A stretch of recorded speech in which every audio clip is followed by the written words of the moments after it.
Tina Perko.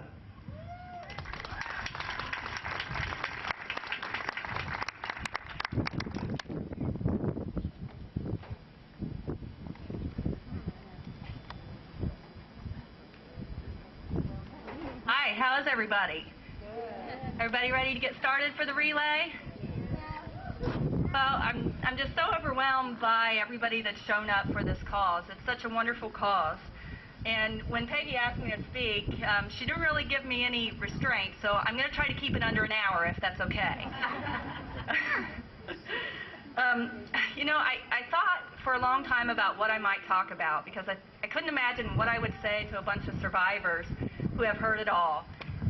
You know, we talk to each other, our friends, our caregivers, and you hear so many things, but I think one of the things that inspired me the most after my diagnosis was just hearing everybody's story. So I'll tell you a little bit about my story.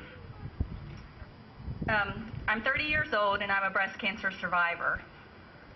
I have an amazing husband and 3 beautiful children who are here today, and I'm so glad that my family's here to support me. I was diagnosed on July 24th of last year. I found the lump in my breast when I was breastfeeding our youngest son, who was 2 months old at the time.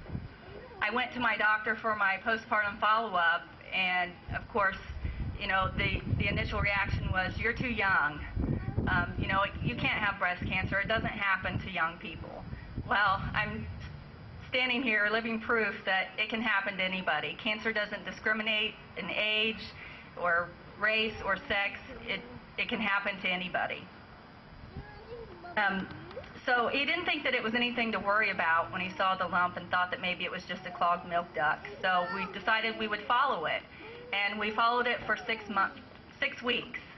And during that time, it grew tremendously from about the size of a pea to the size of a tennis ball. So you can imagine I was a little bit scared at that point. So we ordered an ultrasound on it, and that came back that it was a solid mass, which scared me then. We did a biopsy on it, which came back negative. So I was very relieved at that point, thinking everything was good. The initial reaction was that the biopsy showed it was just inflammation that was consistent with mastitis, which would be from where I was breastfeeding my son. So I started on antibiotics and took those for about 2 weeks, and nothing happened.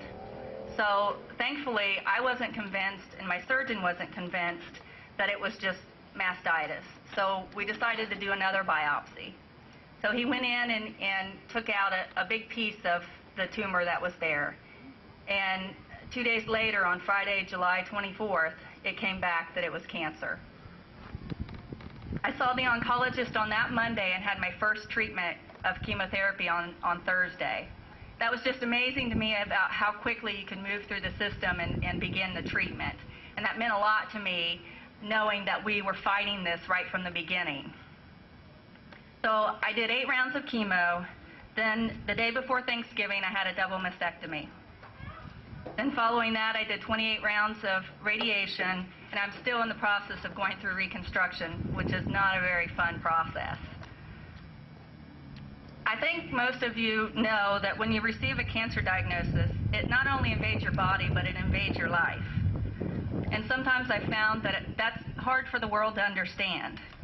I think in the beginning, when you get a cancer diagnosis, the world kind of looks at you as if you've got one foot in the grave. Then, after treatment's complete, they treat you as if you once had cancer, and what's the big deal now? Move on. But even though we can be cancer-free, it leaves a deep scar in your heart, and you never forget that. But you have to learn how to live and how to celebrate each day.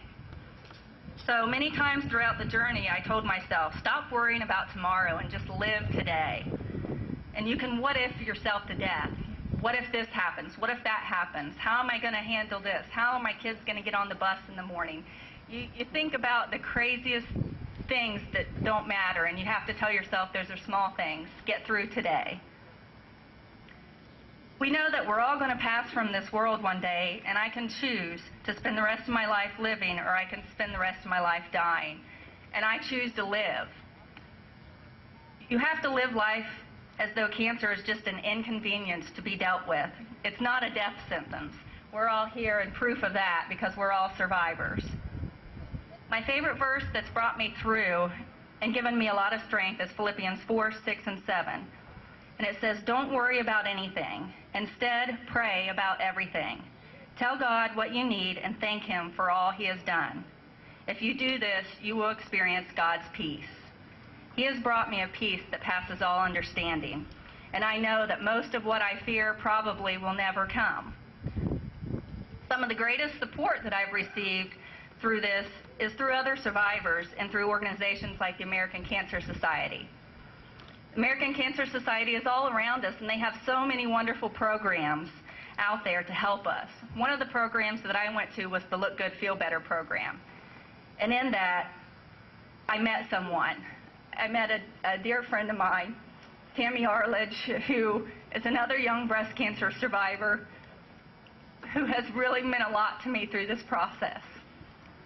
It's been wonderful to have that to experience with someone who knows the challenges and the hardships of being a young mother and trying to go through treatments and battling this breast cancer. Cancer changes you. It's inspired me to reach out to other people, and it certainly realigns the priorities in your life. Today I feel courageous, strong, and victorious. When I was diagnosed, someone gave me these cards, and they were like daily dose cards, something that you read every day, and they were all about breast cancer. Some were stories and poems and jokes. And one of my favorite jokes in there says, "How can you always tell who the breast cancer survivors are in a retirement community?" And it said, "We are the ones that still have the perky boobs." I can remember the first time I told someone that joke. It was a big moment for me. I think most of you remember when you're diagnosed, the first thing you think is, how long do I have? I can remember that I just had been shopping and bought a bunch of clothes for my little boy for this summer, and this was at the end of last year. And I thought to myself, I'll never get to see him wear these clothes. But after a few weeks of treatment, I remember telling that joke to a friend and realizing that I said we. We will still have the perky boobs. Not they, but we, which meant me. Which at that moment I realized, I thought, I just might be okay. And I realized that I could beat this, and someday I'll get to retire. So for those of you,